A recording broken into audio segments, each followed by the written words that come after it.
दुश्मन दोन बरते हैं विलक्षणायने दुर्योधन यत्यम कृतेन व्यतो न पर विलक्षणो नामो नृपः।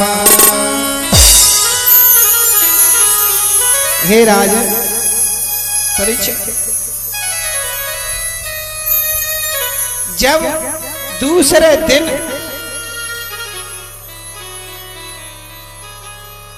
राजा धृतराष्ट्र अपने सिंहासन पर बैठे हुए थे,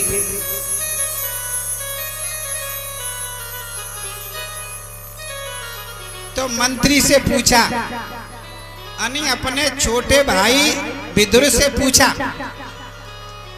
अरे विदुर,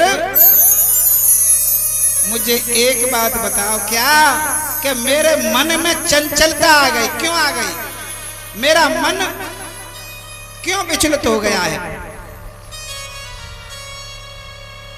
विदुर जी कहने लगे, जहां श्रेष्ठ जनों का आदर न किया गया हो,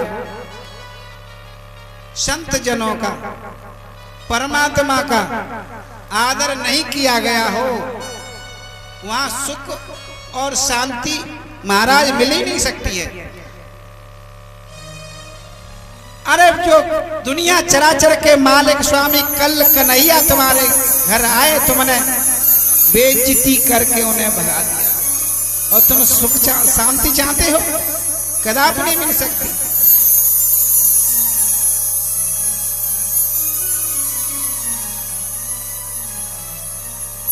राजा कहने लगे, बात तो तुम सही कहते हो, क्या कर? पुत्र मोह में आकर के मेरी जबान बंद हो गई।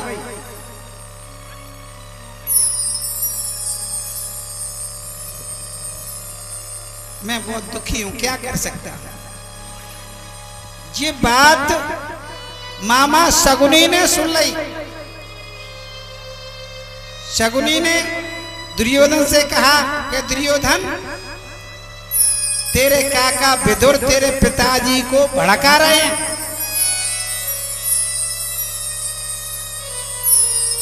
दुर्योधन ने जाकर कह दिया, ए दासी पुत्र, मेरे टुकड़ों पर, मेरे रोटी के टुकड़ों पर पलने वाले मेरे विरुद्ध मेरे पिता को भड़काते हो?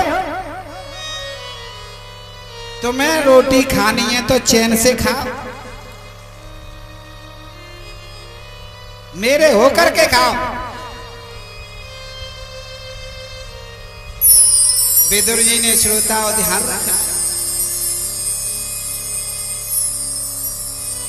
अपने भतीजे की कड़वी बात सुनकर मंत्री पद, ऐसा वैसा पद नहीं,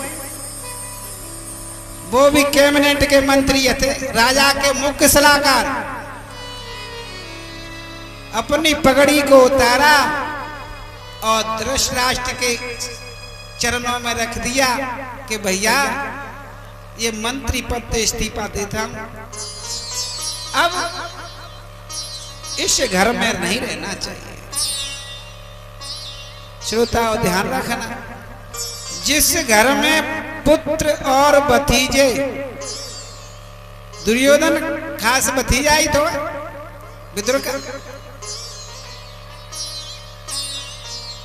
गलत बोलने लगे, गाली देने लगे, तो भलाई उसी में है कि वहां से अलग हो जाए।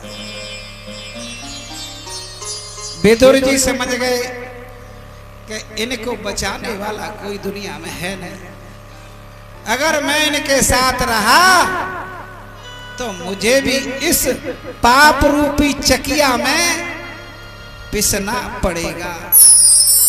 विदुर जी उसी दिन से हस्तिनापुर से त्याग पत्र कर गए और मैत्रेय जी के पास पहुंचे, वृंदावन। आदि कथाओं को सुनने के लिए निकल गए। हे राजन परीक्षित, इस प्रकार से भगवान कन्हैया की लीलाओं का श्रवण कराया। बोले आनंद कंद भगवान की जय